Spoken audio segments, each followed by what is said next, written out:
हाय, मेरा नाम है प्रसून मिश्रा और आप लोग देख रहे हैं प्रसून मिश्रा चैनल।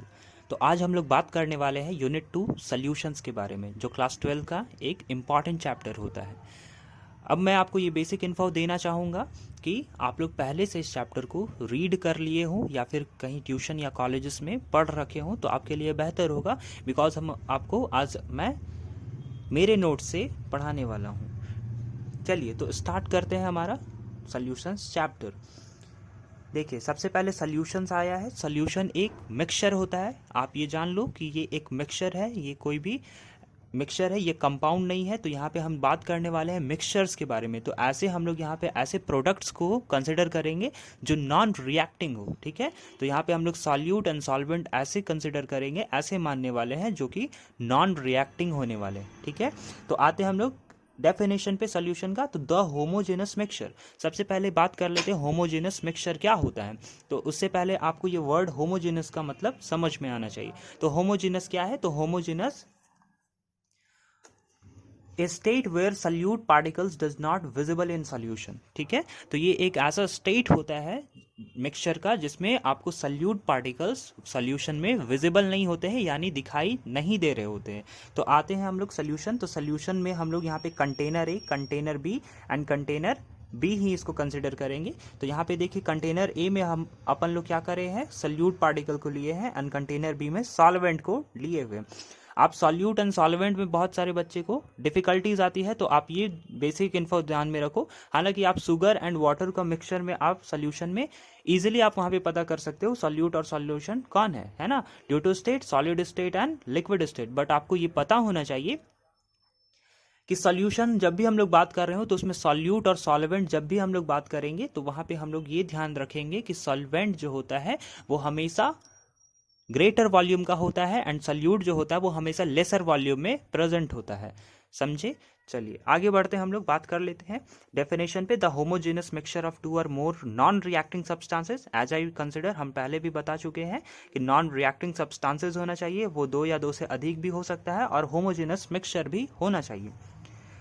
फिर आते हैं whose composition can be varied within certain limits, और उसका कंपोजिशन यानी सल्यूट एंड सॉल्वेंट का कंपोजिशन यानी वॉल्यूम या फिर वेट हम लोग बोल सकते हैं, वो आगे हम लोग पढ़ने वाले हैं। तो वॉल्यूम या वेट को सर्टेन लिमिट्स यानी किसी भी लिमिट तक हम लोग बढ़ा सकते हैं या फिर घटा सकते हैं, ये वैरी करेगा, इज कॉल्ड ए सोल्यूशन। और ऐसे किसी भी होमोजेनस मिक्सचर को सोल्यूशन कहते हैं, समझे। चलिए अब हम लोग आगे बढ़ते हैं।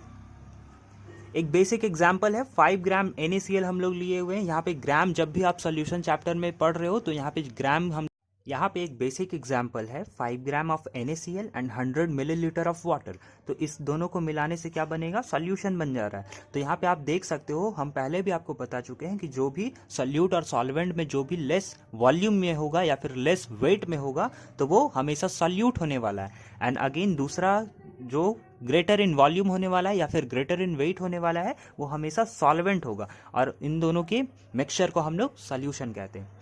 अगेन दूसरा एग्जांपल देख लेते हैं, ये सबसे इंपॉर्टेंट होता है, एनसीईआरटीज में भी कभी कभी ये होता है। तो 95.6% of ethanol plus 4.4% of water जब भी मिक्सचर में हो, ये दोनों बेसिकली क्या है, लिक्विड स्टेट में है। तो आप यहाँ पे अभी सॉल्यूट एंड सॉल्वेंट में कंफ्यूज हो जाओगे। तो यहाँ पे देखो 95.6% is greater in volume, then यहाँ पे हम लोग इथेनॉल को सॉल्वेंट कंसिडर करेंगे and 4.4% of water should be considered as solute. तो इन दोनों के मिक्सचर को हम लोग सॉल्यूशन बनने वाला है, और ये सॉल्यूशन का एक स्पेसिफिक नेम है, और उस स्पेसिफिक नेम को हम लोग रेक्टिफाइड स्पिरिट के नाम से जानते हैं।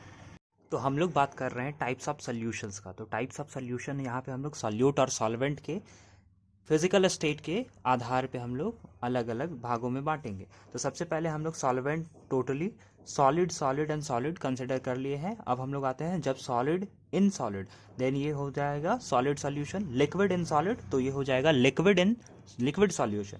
फिर है गैस इन सॉलिड, देन यहाँ भी गैसियस सॉल्यूशन। अब आते हैं जब हमारा solvent liquid, liquid and liquid state में प्रेजेंट हो, देन यहाँ पे जब सॉलिड इन लिक्विड होता है तो उसे लिक्विड सॉल्यूशन कहते हैं। लिक्विड इन लिक्विड होता है तो उसे हम लोग लिक्विड सॉल्यूशन कहते हैं। And gas in liquid, then इसे गैसियस सॉल्यूशन कहते हैं। अगेन जब हमारा solvent gas, gas and gaseous state में हो तो हम लोग फिर कैसे करते हैं, देखिए solid in gas gaseous solution, liquid in gas gas gaseous solution, and gas in gas is totally gaseous solution. अब हम लोग बात करने वाले हैं कॉन्सेंट्रेशन टर्म्स के बारे में। तो कॉन्सेंट्रेशन टर्म्स जो होता है उसको हम लोग डेंसिटी से रिलेट करके देखते हैं, ये टोटली रिलाई अपॉन डेंसिटी। तो डेंसिटी क्या होता है, मास बाय वॉल्यूम होता है। तो अब हम लोग बात कर लेते हैं कॉन्सेंट्रेशन टर्म्स जो सॉल्यूशन में यूज़ होंगे। तो सॉल्यूशन में बेसिकली हम लोग दो बेसिस पे इसको डिवाइड कर लेते हैं। सबसे पहला बेसिस होने वाला है volume related and second basis हम लोग का होने वाला है मास रिलेटेड। तो अब हम लोग बात करेंगे सबसे पहले वॉल्यूम रिलेटेड कॉन्सेंट्रेशन टर्म्स के। तो वॉल्यूम रिलेटेड कॉन्सेंट्रेशन टर्म्स जो होता है उसका सबसे स्पेशल फीचर होता है कि ये सभी टेम्परेचर डिपेंडेंट होते हैं, यानी टेम्परेचर पे ये रिलाई करते हैं, ये निर्भर करते हैं। तो टेम्परेचर डिपेंडेंट होते हैं। अब यहाँ पे सबसे फर्स्ट जो हम लोग का कॉन्सेंट्रेशन टर्म्स है वो है percentage by volume, volume by volume percent जिसको हम लोग कहते हैं। सेकंड है वेट परसेंट बाय वॉल्यूम जिसको हम लोग वेट बाय वॉल्यूम परसेंट भी कहते हैं।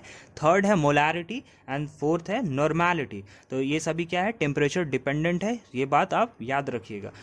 अगेन हम लोग मास रिलेटेड की बात करते हैं तो मास रिलेटेड टेम्परेचर इंडिपेंडेंट होते हैं। ये सभी कॉन्सेंट्रेशन टर्म्स जितने भी आएंगे वो सभी टेम्परेचर इंडिपेंडेंट होंगे, उन पे टेम्परेचर किसी भी प्रकार से कोई भी इफेक्ट नहीं डाल सकता है। तो हम लोग फर्स्ट यहाँ पे जाते हैं। तो फर्स्ट है परसेंटेज बाय मास जिसको हम लोग वेट बाय वेट परसेंट भी कंसिडर करते हैं। सेकेंड जो टर्म है हम लोग का वो है mole fraction and third one is molality and fourth one is part पर मिलियन और पार्ट पर बिलियन।